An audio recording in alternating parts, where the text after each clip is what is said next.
Hi, and welcome everybody to the Pro Football Forecast show here on Sportsmemo TV. I'm Ross Benjamin, expert handicapper over at Sportsmemo. Joe D'Amico, who usually hosts the show, our prayers and thoughts go out to him and his family as he had a medical emergency today, and I am filling in for him. So we hope Joe gets back on the show very quickly, and most of all, we hope our prayers and thoughts, I should say, go out to him and his family. I'm joined by two other handicappers today from Sportsmemo, Mr. Jesse Schule and Rocky Atkinson. We're going to be discussing three games in the NFL this week. We're going to start with the Cleveland Browns and Cincinnati Bengals. Then we're going to take a look at the Tampa Bay Bucks and the San Francisco 49ers. And last but not least, we'll be looking at the Sunday night matchup between the Miami Dolphins and the LA Chargers. Without further ado, let me introduce my guest, Jesse Schule. How are you, my friend? Doing great, Ross. Happy to be here with you. And Rocky Atkinson, the guy they call Rocket Man affectionately in the sports betting industry. Rocky, it's been a long time, my friend. I hope all is well. Yeah, glad to be here, Ross, of course. And like you said, thoughts and prayers with Joe and his family at this time. Absolutely, absolutely. Before we get to the picks, let me fill you in on a couple of things we got going on at Sportsmemo.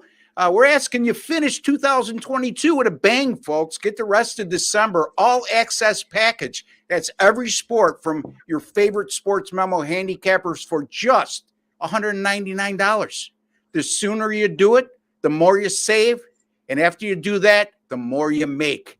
Again, $199 for any Sportsmemo handicapper at the site. You get all their sports picks, and that's a great deal. Also, college football bowl season is upon us. It begins next Friday, and we got a college football all-access special for your favorite college football handicappers, from the Bahama Bowls to the College Football National Championship, including five-star plays for just $149. Folks, great handicappers over at Sportsmemo, tremendous records, and you can't beat these deals. $199 for all access for the rest of December. College football bowl package for $149. Don't hesitate, folks, because you know what they say about people who hesitate? They lose.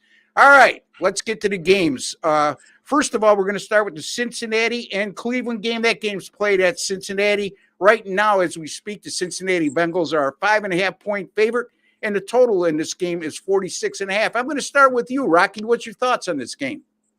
Thank you, Ross. Yeah, we have Cincinnati coming in 8-4 straight up overall this year. Cleveland 5-7 straight up on the year. Joe Burrow is 0-4 straight up against Cleveland in his career. The Bengals as a team, they've lost 5 in a row here to Cleveland, and 8 of the past 9 meetings overall against this Browns team. Cleveland beat Cincinnati already once this year back in October. Easy 32-13 win. Deshaun Watson, he looked terrible against Houston last weekend. 12 for 22, 131 yards passing. He had a career low 53.4 passer rating. There's only one way to go for him this week, and that's up. Cleveland won 27-14, but they didn't have an offensive touchdown last weekend. I think that's going to change this weekend. Keep in mind, this was the first time Deshaun has been on the field in 700 days. So a little rusty, of course.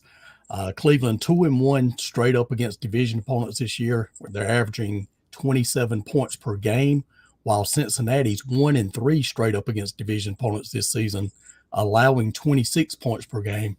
The underdog 6-0 against spread the last 6 meetings overall in this series.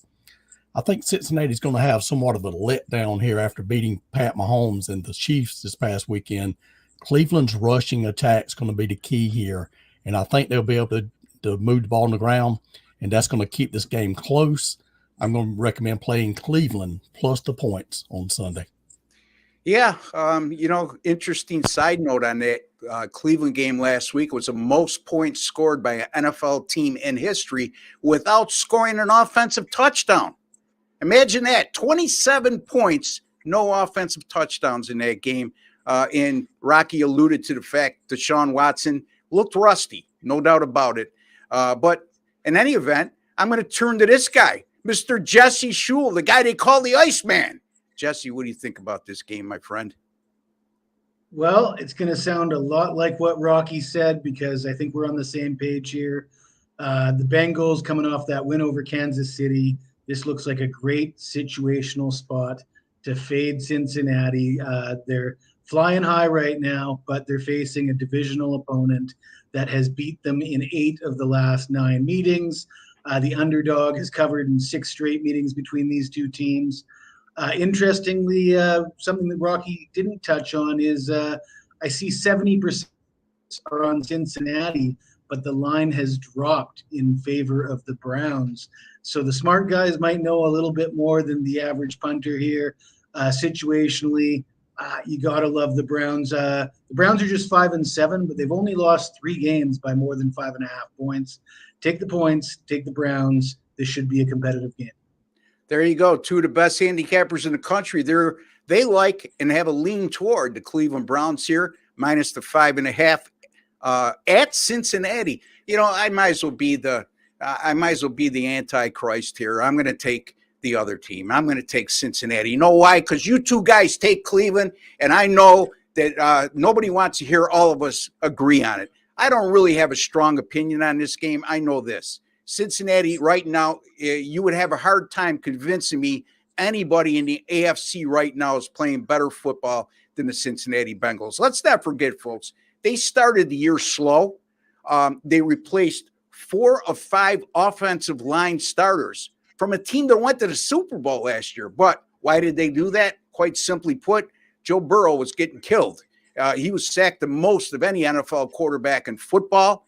And they plugged in 4 new guys to start the year. It took them time to gel. Anybody who knows anything about coaching, not NFL football, but football in general, the hardest position group to gel is the offensive line, especially when you're plugging in 4 new guys to a new system. And to me, they're getting better and better every week in that regard. I don't trust the Browns, guys. That's the reason why. And Cincinnati, by the way, 8-4, they trail Kansas City and Buffalo by 1 game for the top seed in the AFC. They have little room for error, especially when you consider Kansas City doesn't have a very tough schedule down the stretch. And so I'm going to go, again, I'm going to go with the contrarian approach here. I'm going to take the Cincinnati Bengals. Sometimes the public is right, Jesse. I think this is one of those times, but I wish you guys the best of luck as well. Anyway, let's get to the next game. We're going to discuss the Tampa Bay Buccaneers. Wow. A 6-6 Tampa Bay team who had a miraculous comeback on Monday Night Football to nip the New Orleans Saints in their last game 17-16. And they're going to take on the San Francisco 49ers, who are now starting a rookie quarterback in Brock Purdy due to injury. Jesse, I'm going to let you lead it off this time. Well, Ross, this is easy, right? The 49ers lost their quarterback, so they're going to be in trouble. Well, I don't think so. I'm not that high on Jimmy G. Jimmy G is really a game manager, and San Francisco is as well equipped as any team in the NFL to deal with a quarterback injury. Let's face it, they beat the pants off Miami last week. Miami's a pretty good team. I think Miami's better than the Bucs, and really that was Brock Purdy. He threw for 210 yards, 2 touchdowns, and an interception on 25 of 37 passing. He's got all the tools around him. They're not asking him to throw the ball downfield, deep passes. They've got receivers, Debo and Ayuk, that he can toss short passes to. They can get yards after the catch. You can lean on Christian McCaffrey. And San Francisco's got the number 1 ranked defense in the NFL, allowing just 15 points per game. The Bucs got lucky last week. Brady threw for 2 touchdowns in the last 3 minutes against New Orleans. Don't think he's doing that against the best defense in the NFL on the road in San Francisco. Short price, I'll take the home team. I don't care who plays quarterback. Yeah, again, unless I'm not aware of it, Jimmy G got hurt last week. Is there been a change to his status? Because I'm not aware of that. No, I'm saying Jimmy G's out. Brock Purdy's in. All right, just want to make sure. Purdy was good last week, but like I said, I'm comfortable backing San Francisco no matter who's at quarterback. Yeah, San Francisco's defense. I'll talk about this when it's my turn up. Well, it might as well be my turn. Look, Tampa Bay, most disappointing team in the NFC, arguably in the NFL overall. They can't run the ball.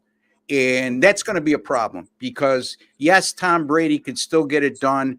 Doesn't look like this year he's really starting to show his age, in my opinion. And this San Francisco defense is no joke. If you look at their statistics across the board, they're in top 5 in every defensive category in the NFL right now. So that's going to be a major chore in itself. And I don't think Tampa Bay is going to be able to run the ball. They haven't been able to run the ball, and against the San Francisco defense, that spells trouble because if you get one-dimensional against them, you're in big trouble. I think San Francisco will be able to run the ball successfully in this game. Tampa Bay at one time was one of the best run defenses in football over the last few years, actually. That hasn't been the case this year. They've been a little bit vulnerable in that area. Not bad, but they couldn't be had. And Brock Purdy, they're going to ask him to manage the game. And he did a fine job of doing that last week when called upon. And I think he'll do the same this week. Not make any mistakes and don't beat your team. Just manage the game and allow your defense and your running game to take over. Anyway, to you, Rocky. Yeah, I have to. I'm going to disagree with Jesse on this one. I like Tampa Bay here, and the main reason is the injury report. Christian McCaffrey, Nick Bosa, Deebo Samuel, they're all questionable for the 49ers this weekend. Their top quarterbacks, Jimmy G and Trey Lance, both out. That's a lot of talent that's banged up right there. San Fran is going to turn to rookie Brock Purdy, who will make his first career start in this game. I think we can all agree Tom Brady hasn't been his old self this year, but he led Tampa Bay to a huge comeback win last week. I don't think he wants to allow a rookie to beat him in this game here. Tampa Bay's allowing only 15.5 points per game on the road this season, where they have a 500 record away from home at 3-3 straight up. Couple of trends I came across: Tampa Bay 5-2 against the spread last 7 road games against a team with a winning home record. San Francisco 1-4 against the spread last 5 games after scoring more than 30 points in their previous game. I think Tampa Bay, Mr. Brady's going to be able to keep this one close, possibly get the outright win here. I'm going to recommend playing Tampa Bay plus the points here. All right, so me and Jesse like San Francisco, and Rocky Atkinson, he's on the other side. He's taking the Tampa Bay Buccaneers for good reason if you listen to his analysis. And you know what they say about Rocky? He's like E.F. Hutton in the sports betting industry. When he does talk, you have to listen, and you got to love that guy's southern drawl. If that doesn't calm you down, especially when we're talking sports betting, and look at me, I'm getting all emotional. Anyway, let's take a look at the Sunday night matchup between the Miami Dolphins and the LA Chargers. Right now, Miami is a 3-point favorite, and the total in this game is 52.5. And I'll start it off this time. Miami, this is a team that's number 8 in scoring offense, number 4 in total yards. The LA Chargers, number 30 in scoring defense, and number 26 in total defense. So Miami being able to move the ball in this game is they are going to do so. Let's put it that way. Miami is also number 24 in scoring defense. So they score a lot of points, but they give up a little bit as well, too. Neither of these teams run the ball well. As a matter of fact, Miami is number 2 and the LA Chargers number 6 in passing offense. And that's because 65.1% of the LA Chargers plays are passes. And also Miami, 62.1% of their offensive plays are passes as well. This should be a pass-happy game. Anytime that happens, you can't be scared away from a total like this when both teams are inept defensively. Also, both teams are fully capable of putting up big numbers offensively, especially in this matchup. Miami 4-1 to the over in their last 5. With a combined average of 55.2 points scored per game, 4-0 over in their last 4 on the road, 56.5 points scored per game. By the way, in those last 4 road games, Miami allowed 33 points per contest. The LA Chargers coming off a 27-20 loss at Las Vegas last week. The Chargers have played 10-1 to the over in their last 11 after a road loss, and 6-0 to the over if the total in those games was 48 or greater. And that had an average combined score of 58.3. I like Miami and the Chargers here over the total of 51.5. To you, Jesse, what do you say?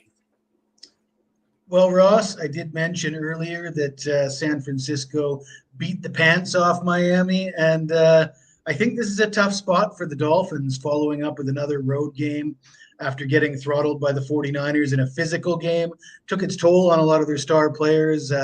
You got Tua, Jalen Waddle, and Tyreek Hill all carrying questionable designations. They'll probably all play, but they probably won't be 100%. And they're facing a Chargers team with Justin Herbert that is great as an underdog. I love Justin Herbert as an underdog. And remember, this is a team that lost to Kansas City by 3 twice this year. Herbert has been putting up decent numbers, but his receiving core has been decimated by injury all year long. Keenan Allen's only played 5 games. Mike Williams has missed 4 games. They're both healthy right now. The tight ends are healthy. Running backs are healthy. Offensive line's a little bit shaky, but like I said, Miami's got their own problems with injuries. I'll take the home dog. I'd shop around, try and get a 3.5. I think there should be a 3.5 available at certain books, but I'll take the points with the Chargers. Yeah, I'm looking at a line that's -3, -120. I'm sure there's 3.5s out there, Jesse. So, yeah, so Jesse's going to take the Chargers plus the 3.5 at home against Miami. The Chargers can't stop the run, Rocky.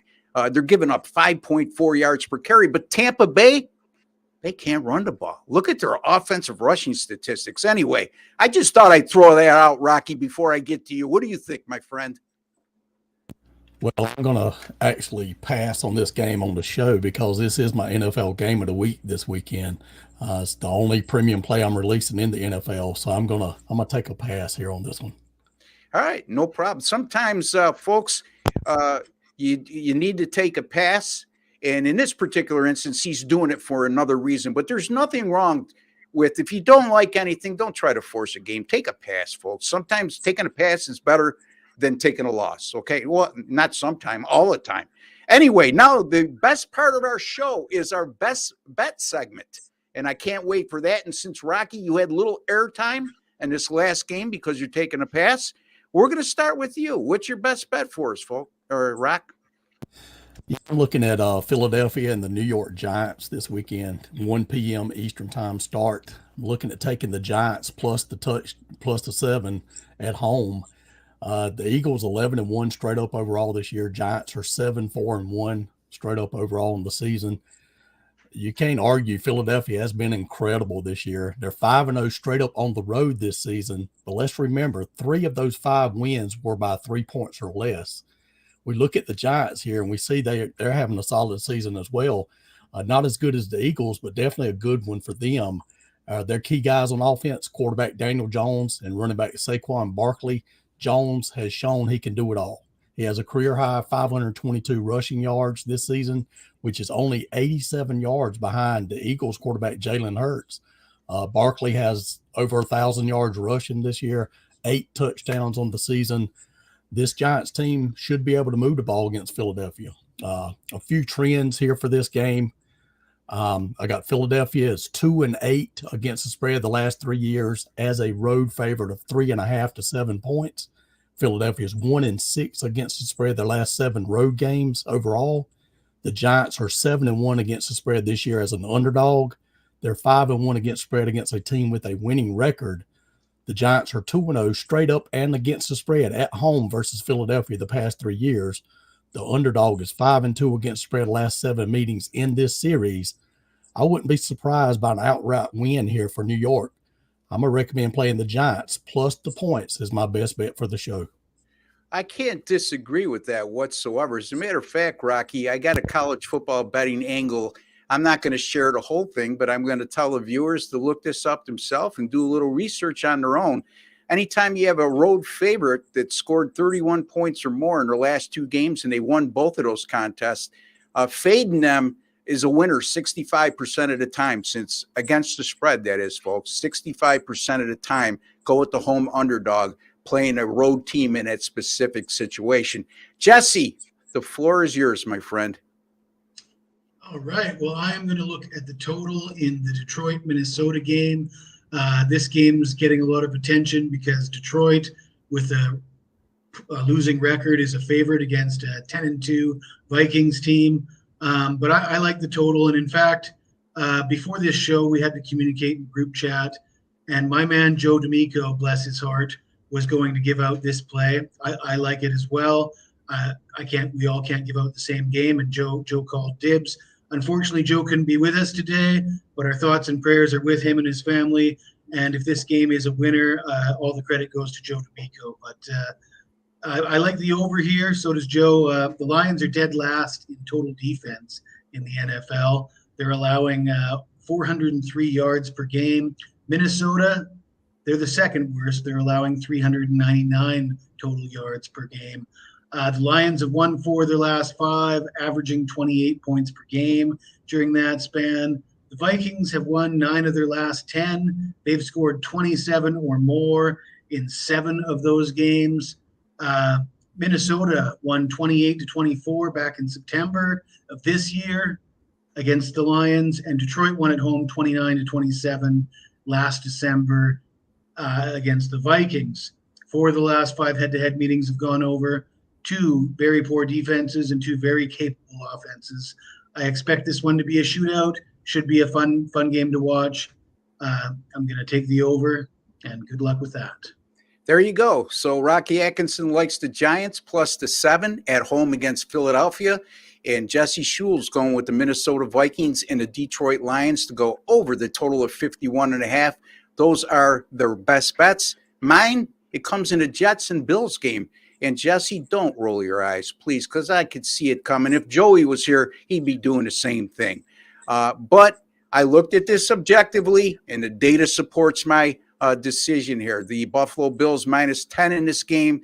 And Buffalo's playing with revenge from a 20-17 loss at New York earlier this season. The Bills, since 2020, are 16-2 straight up and 13-5 against the spread when playing with revenge. And that includes 8-0 straight up and 7-1 ATS in their last 8 in that role. This will be the Bills' first home game in 4 weeks.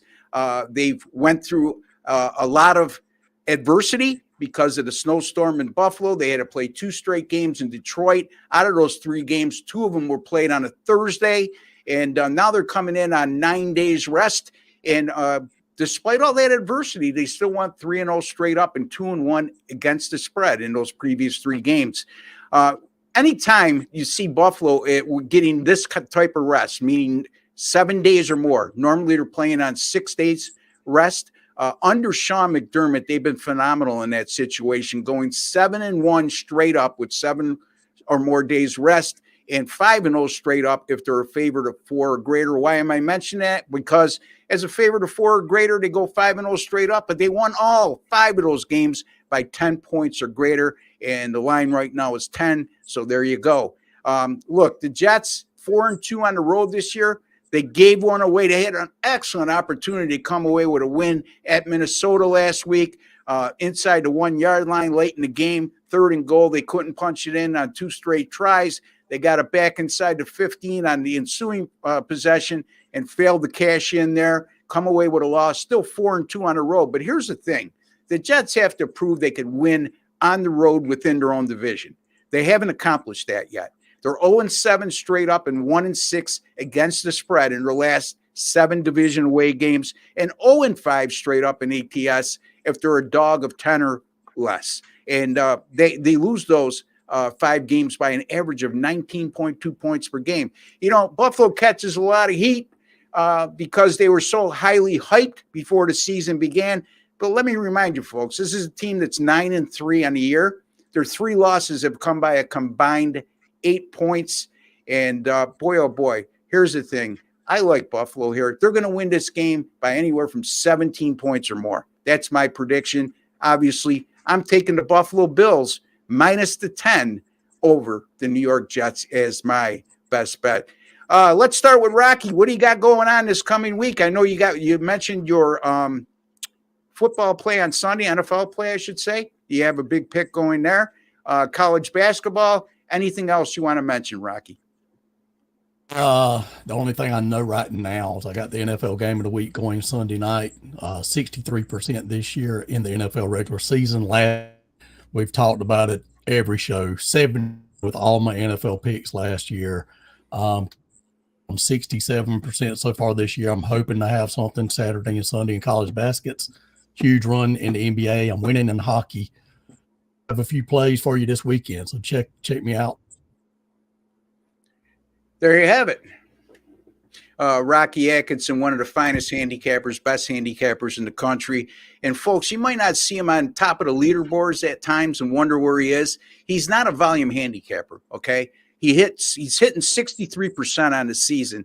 There's a lot of guys that are hitting much less than that are way ahead of him on the leaderboard because they put out a bigger volume of plays. So if you're looking for a guy who really picks his spots and does it successfully, not only this year, but he's been doing it successfully for over 2 decades in the sports betting industry, you want to turn to Rocky Atkinson at sportsmemo.com, folks. One great handicapper there. Jesse, what about yourself, my man?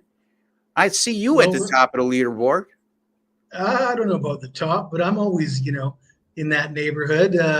As of right this second, I'm watching my 5-star soccer play. I had Netherlands draw no bet plus 265. It ended up being a draw, so there's no action on that one, but entertaining anyways. I will say that I'm still a perfect 10-0 with 5-star NFL this year. I am the number 1 NFL handicapper at sportsmemo.com, and I will have a 5-star play on Sunday, so come check me out at SportsMemo. There you have it, Jesse Schule. He's been red hot in the NFL all season long and red hot in every other sport, it seems like. He's just having a terrific 2022. You can follow both of those guys at sportsmemo.com. You can also find me at sportsmemo.com. Right now, I'm number 3 at the site, in the site, I should say, in the NFL. Been in the top 5 all season long, hitting 58.3% of my picks in the NFL this season. Also, my college basketball on a terrific 19-10 run right now, hitting over 60% in college basketball. Currently ranked number 5 in college basketball at the site. My NBA since April 1st of last year, I'm hitting 58% of my plays in the NBA and plus 6,600 units. So again, folks, you can find me at sportsmemo.com. I'll have 4 to 5 games up on Sunday. Don't forget college basketball, a huge Saturday college basketball card. And before we leave, just a friendly reminder, folks, remember, you can get all of December, all access package from any of your Sports Memo favorite handicappers for just $1.99. And college football bowl season starts next Friday. Get a college football all access pass from one of your favorite college football handicappers, from the Bahamas Bowls to the Bahama Bowl to the Bahamas Bowl, easy for you to say, Jesse, to the College Football National Championship, including all 5-star and 10-star picks for just $149. That's it. So for Jesse Schule, Rocky Atkinson, and Ross Benjamin, we'd like to wish each and every one of you all the very best. Take care and good luck, and God bless, folks.